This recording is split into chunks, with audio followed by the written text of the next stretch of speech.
কবিশেখর শ্রী কালিদাস রায়ের পুরাণ কাহিনীর একটি কাহিনী আজ আমি পাঠ করে শোনাচ্ছি। কাহিনীর নাম পরশুরামের কাহিনী। পূর্বকালে কান্যকুব্জ দেশে গাধী নামে এক রাজা ছিলেন। তাহার একমাত্র কন্যা ছিল, তাহার নাম সত্যবতী। সেকালে ঋষিরা রাজকন্যা বিবাহ করিতেন। মহর্ষি ভৃগুর পুত্র ঋচিক এই কন্যাকে বিবাহ করিবার বাসনায় রাজার নিকট প্রার্থী হইলেন। ঋচিক বলিলেন, মহারাজ, যদি ঋষিকে কন্যাদান করিতে আপত্তি না থাকে, তাহলে আমি আপনার কন্যাকে প্রার্থনা করি। গাধী বলিলেন, হে তপোধন, আপনাকে কন্যা দান করতে আমার কোনো আপত্তি নেই। আপনার ন্যায় মহাতপা ঋষিকে জামাতা রূপে লাভ করলে আমি সৌভাগ্যই মনে করব। তবে আমাদের একটা কৌলিক প্রথা আছে।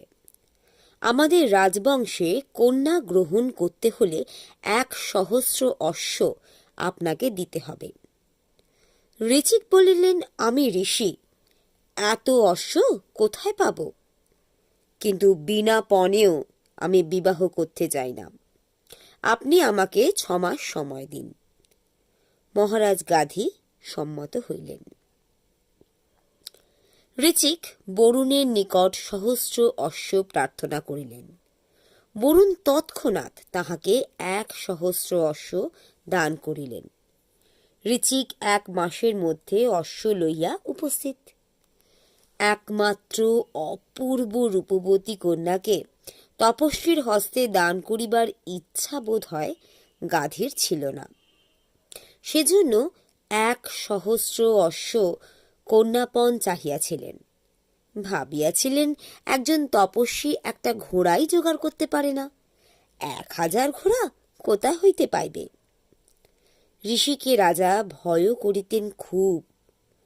সাহস করিয়া প্রত্যাখ্যান করিতেও পারেন নাই। যদি শাপ দিয়ে বসেন, তাই বোধ হয় ওইভাবে এড়াইতে চাইয়াছিলেন। অনেক রাজাই অভিশাপের ভয় তপস্বীর হস্তে কন্যা দান করিতেন। 1,000 অশ্ব লইয়া যখন ঋষি উপস্থিত, তখন গাধীর আর কন্যা দান করা ছাড়া উপায় থাকিল না। ঋচিক সত্যবতীকে বিবাহ করিয়া তপবনে চলিয়া আসিলেন। পিতা ভৃগু আসিলেন পুত্র ও পুত্রবধূকে আশীর্বাদ করিবার জন্য। সত্যবতী শ্বশুরের সেবা করিতে লাগিলেন ভক্তি ভরে। ভৃগু বলিলেন, বৎসে, তুমি বর প্রার্থনা করো। সত্যবতী বলিলেন, তাত যদি দয়া করে বর দান করেন, তবে আমায় পুত্র বর দিন। আর আমার জননীর আজও কোনো পুত্র হয়নি, তারও একটি পুত্র হোক। ভৃগু বলিলেন, আমি যজ্ঞ করে যে চরু দেবতাকে উৎসর্গ করব, তার অর্ধেক অংশ তুমি ডুমুর গাছকে আলিঙ্গন করে খাবে, আর অসত্য গাছকে আলিঙ্গন করে যেন তোমার মা চরুর দ্বিতীয় অর্ধ খান। যজ্ঞের পর চরু ভাণ্ড লইয়া সত্যবতী পিতৃগৃহে চলিয়া গেলেন। কিন্তু সত্যবতী ভুল করিয়া অসত্য গাছকে আলিঙ্গন করিয়া আর তাহার জননী ডুমুর গাছকে আলিঙ্গন করিয়া চরু ভক্ষণ করিলেন। ভৃগু যখন এই ভুলের কথা জানিতে পারিলেন, তখন বলিলেন, তোমার গর্ভে যে সন্তান হবে সে ঋষি হয়েও হবে স্বভাবে ক্ষত্রিয়, আর তোমার মাতার গর্ভে ক্ষত্রিয় বীরের জন্ম হলেও সে হবে শেষে ঋষি। সত্যবতী বলিলেন, তাতো আমার পুত্র যেন স্বভাবে ক্ষত্রিয় না হয়, পৌত্র যেন স্বভাবে ক্ষত্রিয় হয়। ভৃগু বললেন, তথাস্তু। যথাকালে সত্যবতীর এক পুত্র জন্মিল। সেই পুত্রের নাম হইল যমদগ্নি। ক্রমে যমদগ্নি উগ্রতপা ঋষি হইয়া উঠিলেন। তিনি ইক্ষ্বাকু বংশীয় নৃপতি প্রসেনজিতের কন্যা রেণুকাকে বিবাহ করিলেন। রেণুকার গর্ভে যমদগ্নির 4 পুত্রের জন্ম হইল। তাহাদের একজনের নাম রাম।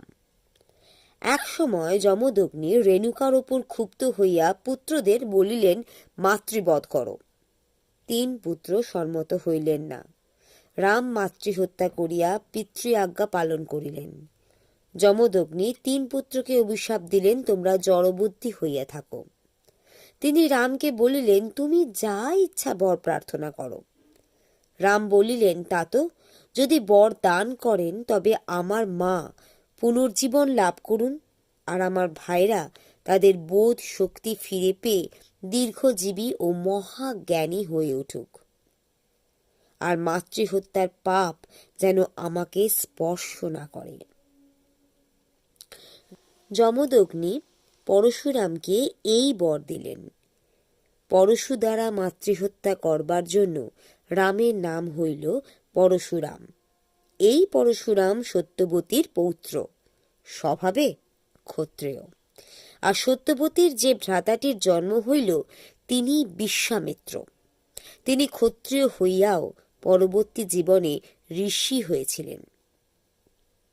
একবার চন্দ্রবংশীয় হৈহয় রাজা কৃতবীর্যের পুত্র অর্জুন মৃগয়া করিতে আসিয়া যমদগ্নির আশ্রমে অতিথি হন।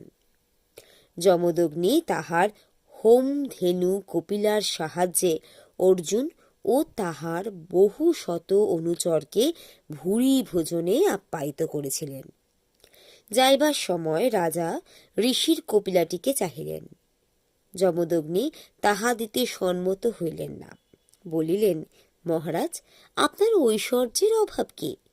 আমি বনবাসী ঋষি, আর আমার কোনো সম্পদ নেই। ওই হোমধেনুটি হারালে আমার যাগযজ্ঞ সব বন্ধ হয়ে যাবে। অর্জুন বলিলেন, মহর্ষি, আমি আপনাকে সহস্র গাভী দেব, আপনি ওই ধেনুটি আমাকে দিন। ঋষি বলিলেন, আমি সহস্র গাভী নিয়ে কি করে পালন করব মহারাজ? আমার কপিলাটি গ্রহণ করবেন না? এই কপিলা নিয়ে গিয়ে আপনার কোনো লাভ হবে না। আমার আশ্রম হতে চলে গেলে কপিলা ধন রত্ন খাদ্য পানীয় কিছুই প্রসব করিবে না, এক বিন্দু দুধও দেবে না। মহারাজ অর্জুনের দুর্মতি হইয়াছিল, তিনি কিছুতেই শুনলেন না। কপিলাকে জোর করিয়া লইয়া চলিয়া গেলেন। পরশুরাম তখন আশ্রমে ছিলেন না। তিনি আশ্রমে আসিয়া সব কথা শুনিয়া অর্জুনের নর্মদা তীরের রাজধানীতে উপস্থিত হইলেন। পরশুরাম অর্জুনকে যুদ্ধে আহ্বান করিলেন। অর্জুনের ছিল 1000 হাত। 1000 হাতে 1000 রকমের অস্ত্র ধরিয়া তিনি যুদ্ধ করিতে আসিলেন। পরশুরাম তাহার কুঠারের দ্বারা অর্জুনের হাতগুলি একে একে কাটিয়া শেষে মুন্ডটি কাটিয়া ফেলিলেন এবং অর্জুনের সৈন্য সামন্তদের বধ করিয়া হোমধেনু কপিলাকে তপবনে ফিরাইয়া আনিলেন। অর্জুনের পুত্রেরা একদিন যমদগ্নির আশ্রমে আসিয়া যমদগ্নিকে একলা পাইয়া বধ করিয়া প্রতিহিংসা লইল।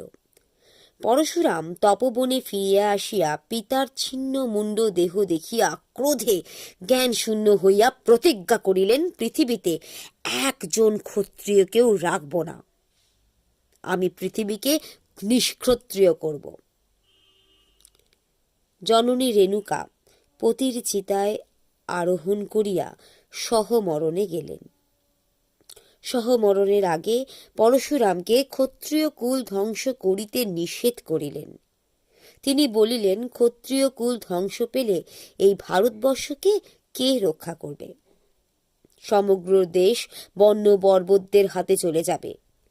ঋষিদেরই বা কে রক্ষা করবে? অরাজক দেশে মানুষ বাস করতে পারবে না। পরশুরাম মায়ের আদেশ শুনিলেন না। তিনি একে একে সকল রাজা রাজন্য ও ক্ষত্রিয়দের বধ করিতে লাগিলেন। একেবারে ক্ষত্রিয় কুল নির্মূল হইতে পারিল না। অনেকেই লুকাইয়া বাঁচিয়া রহিল। অনেক ক্ষত্রিয় সন্তান ক্ষত্র নারীদের গর্ভে থাকিয়া গেল। এক এক করিয়া পরশুরাম 21 বার ক্ষত্রিয় কুল ধ্বংস করিলেন। পরশুরামের গুরু ছিলেন শিব। একবার শিবের সঙ্গে অসময়ে দেখা করিবার জন্য তিনি কৈলাসে যান। শিবের আশ্রমের দ্বারে গণেশ ছিলেন প্রহরী। গণেশ পরশুরামকে বাধা দেন। পরশুরাম রাগিয়া গণেশের একটি দাঁত ভাঙিয়া দিয়েছিলেন। একদিন পরশুরামের পিতামহ ঋচিক পরশুরামের কাছে আসিয়া বলিলেন, বৎস, তুমি আর ক্ষত্রিয়কুল ধ্বংস করো না। তারা এখন শান্ত শিষ্টভাবে ধর্মপথে থেকে প্রজা পালন করছে। তারা ঋষিদের ওপর অত্যাচার করে না, বরং ঋষিদের তপ জপ যাগযজ্ঞ সমস্তই রক্ষা করছে। তপবনের কাছেও রাক্ষসদের আসতে দেয় না। তুমি আর তাদের ওপর নিষ্ঠুর হইও না। পিতামহের কথায় পরশুরাম এক মহাযজ্ঞ করিয়া পৃথিবীর আধিপত্য কশ্যপকে দান করিলেন। তারপর তপস্যার জন্য মহেন্দ্র পর্বতে চলিয়া গেলেন। বহুকাল পরের কথা। রামচন্দ্র জনক রাজার গৃহে হরধনু ভঙ্গ করিয়া সীতাকে বিবাহ করিয়া মিথিলা হইতে অযোধ্যায় ফিরিতেছিলেন। পরশুরাম তাঁহার গুরু শিবের ধনু রামচন্দ্র ভাঙিয়াছেন শুনিয়া মহেন্দ্র পর্বত হইতে আসিয়া রামচন্দ্রের পথ রোধ করিলেন।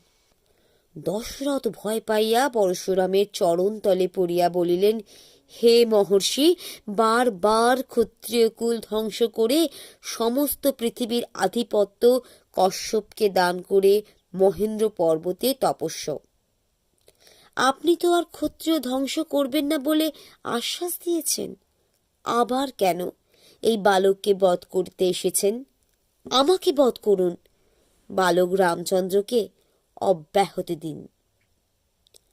পরশুরাম দশরথের কথায় কর্ণপাত না করিয়া রামচন্দ্রকে বলিলেন, তুমি আমার নাম গ্রহণ করছ, এত বড় স্পর্ধা তোমার? তুমি হরধনু ভেঙেছ, তুমি আমার হাতের এই হরিধনুতে স্বর্যোজনা করো দেখি। রামচন্দ্র পরশুরামের হাত হইতে বিষ্ণু ধনু লইয়া অবলীলাক্রমে তাহাতে স্বরযোজনা করিলেন। সঙ্গে সঙ্গে পরশুরামের দেহ হইতে বিষ্ণুর তেজ রামচন্দ্রের দেহে চলিয়া গেল। পরশুরাম নিস্তেজ হইয়া পড়িলেন। রামচন্দ্র বলিলেন, এশ্বর, আমি নিক্ষেপ করে আপনার কোন পথ রুদ্ধ করব বলুন। পরশুরাম বলিলেন, রাম, আমাকে মহেন্দ্র পর্বতে ফিরে যেতে দাও। তুমি আমার পরলোকের পথ রোধ করতে চাও, করো। আমার কাজ শেষ হয়েছে। আমি এইবার যোগ বলে দেহ ত্যাগ করিব। যে তেজ আমার দেহে ছিল তা তুমি আকর্ষণ করে নিয়েছ। আমি এখন সামান্য একটা মানুষ মাত্র। এই বলিয়া পরশুরাম বিদায় লইলেন।